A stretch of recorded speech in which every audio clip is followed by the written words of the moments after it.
ఇప్పటితో వీడు చేసిన 100 తప్పులు పూర్తి అయిపోయాయి. అందుకే ఇంతవరకు సహనంతో ఉన్నాను, 100 తప్పులు ఎంచుకుంటున్నా, నేను ఓర్పుతో ఉన్నాను అని అంటున్నాను. భీమ ఇక్కడ ఒక్క వక్కలున్నా చూడండి, వక్కలున్నా, భీమ నిశ్శబ్దం నిశ్శబ్దం అని అందరూ తట్టేసుకున్నారు పాపం. ఇక ఇప్పుడు మీరందరూ చూస్తూ ఉండగానే వీడిని వధిస్తాను అని శ్రీకృష్ణ భగవానుడు సుదర్శన చక్రాన్ని విడిచిపెట్టాడు. అంతే, సుదర్శన చక్రం గిరిను తిరుగుతూ వెళ్ళి శిశుపాలుడి శిరస్సును ఖండించింది. ఓం నమో నారాయణ, ఓం నమో నారాయణ, హరే కృష్ణ. అప్పుడు అందరూ చూస్తూ ఉండగా శిశుపాలుడి శరీరం నుండి సూర్య తేజస్సు వంటి తేజస్సు బయటకు వచ్చింది. తతః కమలపత్రాక్షం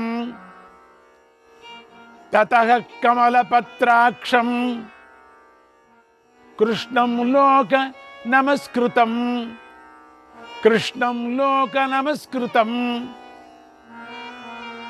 వవందే తత్ తదా తేజః వివేశ నరాధిప. అది సరాసరి జగన్నాథుడైన శ్రీకృష్ణ పరమాత్మ వద్దకు వచ్చి ఆయనకు నమస్కరించింది. అందరూ చూస్తుండగానే ఆయనలో కలిసిపోయింది. అలా ఆ తేజస్సు కృష్ణుడిలో కలిసిపోవటాన్ని చూసి అక్కడి రాజులందరూ ఎంతో ఆశ్చర్యపోయారు. అప్పుడు మేఘాలు లేకుండానే వర్షం కురిసింది, పిడుగులు పడ్డాయి, భూమి అంతా కంపించింది. కొందరు రాజులు ఏమీ మాట్లాడలేదు, మౌనంగా శ్రీకృష్ణుని చూస్తూ నిలబడిపోయారు. మరికొందరు గట్టిగా చప్పట్లు కొడుతూ చూస్తున్నారు. కొందరు కోపంతో పళ్లతో పెదవులను కొరుక్కుంటున్నారు రక్తం వచ్చేటట్టుగా. కొంతమంది రాజులు చాటుగా శ్రీకృష్ణుని స్తుతించారు. కొంతమంది కోపావేశాలను లోనయ్యారు. మరికొంతమంది ఎవరినీ సమర్థించుకోకుండా తటస్థగా కొంతమంది వెళ్ళి మెల్లగా వెనక కూర్చున్నారు. మహర్షులు, బ్రాహ్మణులు, రాజులు అందరూ శ్రీకృష్ణుని పరాక్రమాన్ని చూసి ఎంతగానో సంతోషించారు. శ్రీకృష్ణుని స్తుతిస్తూ శరణు కోరారు. అందరూ కూడా ధర్మరాజు తమ్ముళ్లను పిలిచి, వీరుడైన ఈ శిశుపాలుడికి త్వరగా అంతిమ సంస్కారాన్ని చేయండి అని అన్నాడు. వెంటనే వారు అన్నగారి ఆజ్ఞని పాటించారు. తర్వాత ధర్మరాజు రాజులందరి సమక్షంలోనూ శిశుపాలుడి కుమారుణ్ణి చైదీ రాజ్యానికి రాజును చేశాడు. అక్కడే పట్టాభిషేకం చేశాడు. తర్వాత రాజసూయ యాగం ముగింపుకు వస్తుంది, అవుతున్నది, ఆ యజ్ఞం జరుగుతున్నది, ముగింపుకు వచ్చింది. ప్రజలకు ఎంతో ఆనందం కలిగింది, పాండవులకు ఆనందం కలిగింది. అలా ఆ రాజసూయ యాగం విఘ్నాలు లేకుండా కృష్ణుడి అండతో రక్షించబడింది. యజ్ఞానికి మాత్రం విఘ్నం కాలేదు, అంత బాగా జరిగిపోయింది. కృష్ణుడి వల్ల పూర్తి అయ్యింది. శ్రీకృష్ణుడు బుద్ధి బలంతో చక్కగా ముగిసింది. ఆ ఉత్తమ యజ్ఞాన్ని రాజులందరూ దర్శించారు. ఆ యజ్ఞ మంటపంలో ఎన్నో బంగారు తోరణాలను కట్టారు. బంగారు తాళవాద్యాలు అక్కడున్నాయి. ఎన్నో బంగారు శయ్యలు, ఆసనాలు, పాత్రలు, గంటాలు, గంగాళాలు, చెంబులు ఉన్నాయి. అన్ని వస్తువులు బంగారమయమే ఉంది. అందరిలోనూ బంగారే ఉంది. అందుకని దాని మీద ఎవరికి అది ఇత్తడి పాత్రలాగా అయిపోయింది అందరూ. ఆ యజ్ఞంలో రకరకాల భోజనాల పదార్థాలు ఉన్నాయి, రుచికరమైన భక్ష్యాలు ఉన్నాయి, మధురమైన పానీయాలు ఉన్నాయి. వాటిని రాజులు విప్రులకు అందించారు. అక్కడ అన్నదానం బ్రహ్మాండంగా జరిగింది. 1,00,000 మంది విప్రులు భోజనం చేసిన తరువాత ఒక శంఖం మ్రోగేది. 1,00,000కి ఒక పర్యం ఒక శంఖం మోగేది. 1,00,000 మంది అయింది అని అది ఎల్లప్పుడూ మ్రోగుతూనే ఉంది. అంటే లక్ష అవుతూనే ఉన్నారు. ఇలా అన్నప్రసాదాన్ని అందరూ స్వీకరించి ఎంతో సంతోషించారు. విప్రులందరూ ఎంతో ఆనందించారు. ఆ యజ్ఞవాటిక ధనధాన్యాలతో సమృద్ధిగా ఉంది. దాన్ని చూసి రాజులందరూ ఎంతో ఆశ్చర్యపోయారు. ఆ అన్నదానం, ఆ స్వర్ణదానం మహత్తరమైనటువంటిది రాజసూయ యజ్ఞం. ఆ రాజసూయ యజ్ఞం అంటూ ఉండగానే అందరూ ఇక జన్మలో మర్చిపోలేరు. అటువంటి యజ్ఞం ఎక్కడ చేయలేదు. ఆ రాజసూయ యజ్ఞంలో ఋత్వికులు, యాజకులు యథావిధిగా సరైన సమయంలో హోమాలన్నీ చేయించారు. హోమాలు జరుగుతూనే ఉన్నాయి. ఆ యాగంలో వ్యాసుడు, ధౌమ్యుడు మొదలైన 16 మంది ఋత్వికులు ఉన్నారు. వాళ్ళంతా ఈ గలాటకే రాలేదు. వాళ్ళు బిజీగా ఉండిపోయారు. వారు తమ తమ విధులను చక్కగా నిర్వహించారు. ఎవ్వరూ పట్టించుకోనే లేదు శిశుపాలుడు సంగతి. శిశుపాలుడు చూడండి, వాడి అదృష్టం, ఆ జ్యోతి వచ్చి కలిసిపోయింది స్వామి కృష్ణుడిలో. ఆ జ్యోతి వచ్చి నమస్కారం చేసింది. అందరికీ ఆశ్చర్యమైపోయింది. ఇంతగా తిట్టాడు, ఇంతగా విరోధి, ఏంటిది? వరం కదా, 100 తిట్లు వరకు ఊరికే ఉంటానని వరం కదా. అదిగాక భక్తుడు, సద్భక్తుడు, పూర్వజన్మంలో సద్భక్తుడు. అది చాలా పెద్ద కథ ఉంది, తర్వాత చెప్తాను మీకు ఎందుకు అయింది శిశుపాలుడిదని. చక్కగా నిర్వహించారు అందరూ కూడా. అక్కడ షడంగాలు చదివిన వారే ఉన్నారు, అంతా కూడా వేదవేత్తలే ఉన్నారు, నియమవంతులే ఉన్నారు, ఉపాధ్యాయులే ఉన్నారు. వారిలో ఒక్క పాపి కానీ, క్షమలేని అసమర్థుడైనటువంటి ద్విజుడు కానీ లేడు. శాతగాని బ్రాహ్మడు ఎవరూ లేరు.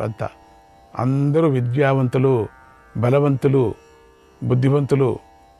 అక్కడ లోభి లేడు, దరిద్రుడు లేడు, ఆకలితో బాధపడేవాడు లేడు, దుఃఖించేవాడు లేడు. ధర్మరాజు ఆజ్ఞ ప్రకారం సహదేవుడు ఎల్లప్పుడూ అందరికీ భోజనాలు పెట్టించాడు. అందరికీ కడుపు నింపి ఆనందింపగలిగించాడు సహదేవుడు. యజ్ఞాన్ని చేయటంలో నైపుణ్యం గల యాజకులు శాస్త్రవిధి ప్రకారం అన్ని పనులు నిత్యం చేశారు. విప్రులు విరామ సమయాల్లో చక్కని కథలను కూడా చెప్పారు. దేవతలు, రాక్షసులు, యక్షులు, ఉరగులు, దివ్య మానవులు, విద్యాధరులు వీరందరితోనూ కలిసి ధర్మరాజు యొక్క రాజసూయ యాగం చక్కగా జరిగింది. గంధర్వ గణాలు, అప్సరసలు, దేవముని గణాలు, యక్షులు, కిన్నర కింపురుష గణాలు చక్కని గీతాలను పాడారు. వారితో ఆ యాగశాల మరో దేవలోకంలాగా భాషించింది. నారదుడు, తుంబురుడు, విశ్వావసువు, చిత్రసేనుడు, ఇంకా సంగీత విద్వాంసులు యజ్ఞకర్మల చివర్లోనూ విరామ సమయంలోనూ చక్కగా పాడి అందరి మనస్సును ఆనందం కలిగించారు. అంతేకాకుండా విరామ సమయంలో పౌరాణికులు ఇతిహాసాలను, పురాణాలను, చక్కని కథలను చెప్పారు. అంటే అక్కడక్కడ గుంపులు, ఒకరి తర్వాత ఒకరిది కాదు, ఎవరు దేనికైనా వెళ్ళచ్చు. దేనికైనా వెళ్ళి, ఒకరు కథకు వెళ్ళి కూర్చోవచ్చు, ఒకరికి నాట్యానికి వెళ్ళి చూసుకోవచ్చు, ఇంకొకరు పాటకు వెళ్ళి పాటలు పాడుతుంటే అక్కడ వెళ్ళొచ్చు. తుంబురులాదంతా వచ్చారు కదా, వాళ్ళందరూ కూడా గంధర్వులంతా వచ్చారు కదా, ఆ పాటలైనా వినొచ్చు. మంచి ఒక నృత్యం అది కూడా వినొచ్చు. ఈ మధ్యలో అక్కడ భీముడు ఒక అంగడి పెట్టుకున్నాడు, విచిత్రమైనటువంటి జ్యూసు, అందరు రాండి అని అది జ్యూస్ తాగిస్తున్నాడు.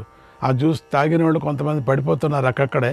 ఆ జ్యూసో ఇంకేదో తెలియదు, విచిత్రంగా ఉంది. అందరూ వెళ్ళి తాగుతున్నారు, తింటున్నారు. చిత్రమైనటువంటి భక్షభోజ్యాలు ఇస్తూనే ఉన్నాడు. తాను ప్రతి ఒక్కరికి ఇచ్చేటప్పుడు రుచి చూడటం, ఇవ్వటం, ఒకటొకటి వేసుకోవటం, ఇవ్వటం, ఒకటి నోట వేసుకోవటం, ఇంకొకటి వాళ్ళకి ఇవ్వటం, ఒక తెట్ట తాను తినటం, ఇంకొక తెట్ట ఇవ్వటం, ఒక గ్లాస్ తాగటం, ఇంకొక గ్లాస్ ఇవ్వటం. అంటే ఎందుకంటే ముందుగా బాగుందో లేదో నేను చూసిస్తాను మీకు అని.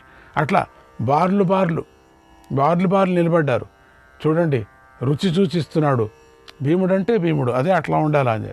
ప్రతి ఒక్కరికి ప్రతి సందర్భంలోనూ ఒక తట్ట వాళ్ళకు ఒక తట్ట, ఆయనకు ఒక తట్ట వాళ్ళకు ఒక అదేముందో లోపల అగ్ని ఉంది, ఏమో తెలియదు. ఒక గ్లాసు నీళ్ళు వాళ్ళకు, ఒక గ్లాసు నీళ్ళు ఈయనకు, ఒక బాటలు ఆయనకి, ఒక బాటలు ఈయనకి. చిత్రంగా లైను దానికి కూడా ఆ అడుగు వంట చేసి పెడుతూనే ఉన్నారు. అంటే ఇది వంట కాదు, ఇది తినుసులు వేరే. భోజనం అయిన తర్వాత తింటారే అవి. భోజనం అయిన తర్వాత చాలామంది తీపి తింటారు, చాలామంది ఏదో తాగుతారు, అంటే చెడ్డది కాదు, జ్యూస్ అదంతా తాగుతారు. ఆ విధంగా ఇది ఈ పానీయాలు, రాజులు కదా, ఇష్టం కదా, పానీయాలు తాగింది. అట్లా సభలుగా జరుగుతున్నాయి. అక్కడ కొన్ని వందల సభలు జరుగుతున్నాయి. ఆ యాగంలో బేరీలు, మురుజాలు, గోముఖాలు, కొమ్ములు, వేణువులు, శంఖాలు, అంటే ఇవన్నీ వాద్యాలండి. ఇవన్నీ ఏదో తిండి అనుకోవకండి. జంతికలు, అప్పడాలు, అత్తరసాలు అన్నట్టుగా అవనుకోవకండి. కొమ్ములు, వేణువులు, శంఖాలు మొదలైనటువంటి వాద్యాలు చక్కగా వాయించారు. ఆ యాగానికి లోకంలో ఉన్న విప్రులందరూ వచ్చారు. వైశ్యులు వచ్చారు, మ్లేచ్ఛులు వచ్చారు, అంటే తెల్లోళ్ళు. ఇలా అందరూ నానా దేశాల వారు అందరూ వచ్చారు. భీష్ముడు, ద్రోణుడు, దుర్యోధనుడితో సహా కౌరవులు, వృష్టి వంశీయులు, అన్ని వైపులా ఉన్న పాంచాలురు అందరూ వచ్చారు. ఆ యజ్ఞంలో దాసుల్లాగా తమకు తగిన పనులను వారే స్వయంగా చేశారు. అందరూ వాలంటీర్స్ వాళ్లే. మరి అంత పెద్ద సభకు వేరే వాలంటీర్స్ ఎక్కడ తెస్తారు? రాజులే వాలంటీర్స్ అందరూ. వాళ్ళే వడ్డించుకోవటం, వాళ్ళే తెచ్చుకోవటం, అన్నీ వాళ్లే చేశారు. అది అత్యద్భుతమైనటువంటి సభ అని చెప్పచ్చు. వాలంటీర్స్ మనం వేరే తెచ్చుకుంటాం, అట్లా కాదు. ప్రతి ఒక్కరూ వాలంటీర్స్ అయిపోయి, నువ్వు కూర్చో నేను వడ్డిస్తాను, ఆ విధంగా వాలంటీర్స్.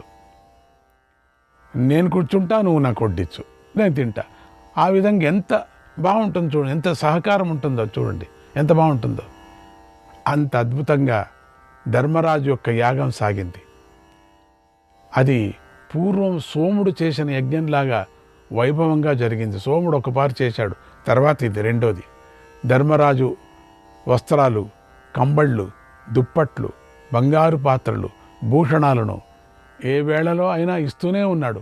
ఎప్పుడు చూసినా ఇస్తూనే ఉన్నాడు. ఆ బ్రాహ్మడు రావటం, వాడికి దక్షిణ పెట్టి ఇప్పించటం, ఇప్పిస్తూనే ఉన్నారు, తీసుకొని పోతూనే ఉన్నారు. పెద్ద సభ. ఏ సమయంలో అయినా ఇస్తూనే ఉన్నాడు.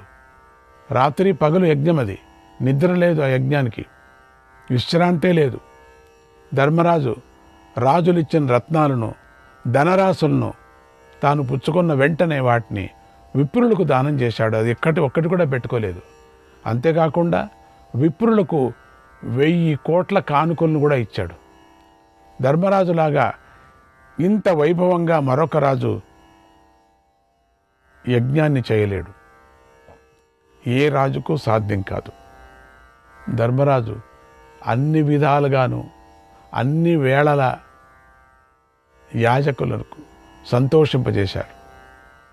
వ్యాసుడు, ధౌమ్యుడు, నారదుడు, సుమంతుడు, జైమిని, పైలుడు, వైశంపాయనుడు, యాజ్ఞవల్క్యుడు, కంఠుడు, కలాపుడు, మహోజసుడు, ఇలా ఎంతోమంది విప్రులను ధర్మరాజు పూజించి ఇలా అన్నాడు: ఓ మహాత్ములారా,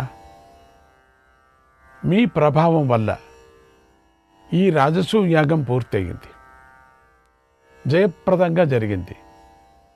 శ్రీకృష్ణుడి ప్రభావం వల్ల నా కోరిక తీరింది అన్నాడు. తర్వాత యజ్ఞ సమాప్తిలో శ్రీకృష్ణుడిని, బలరాముడిని, భీష్ముడు మొదలైనటువంటి పెద్దలనంతా పూజించాడు. అలా భగవంతుడైనటువంటి శ్రీకృష్ణుడు దగ్గరుండి ధర్మరాజు చేత రాజసూయ యాగాన్ని పూర్తి చేయించాడు. దగ్గర ఉండి యాగాన్ని రక్షించాడు. ధర్మరాజు యజ్ఞం పూర్తి అయిన తర్వాత అవభృత స్నానం చేయించాడు. అప్పుడు రాజులందరూ వచ్చి ఇలా అన్నారు: ఓ ధర్మరాజా, దైవానుగ్రహంతో నీ యాగం బ్రహ్మాండంగా సాగింది. నువ్వు వృద్ధి చెందావు, సంపదలను పొందావు, సార్వభౌముడి అయ్యావు. నీ వంశ ప్రతిష్టను ఈ యాగంలో వృద్ధి చేశావు, ధర్మాన్ని ఆచరించావు. మా కోరికలు తీరాయి. ఈ సత్కారాలతో మేము సంతోషించాం. ఇక మేము మా రాష్ట్రాలకు బయలుదేరుతాం, అనుజ్ఞ ఇవ్వు అన్నారు. శ్రీకృష్ణాయ పరమాత్మనే నమః.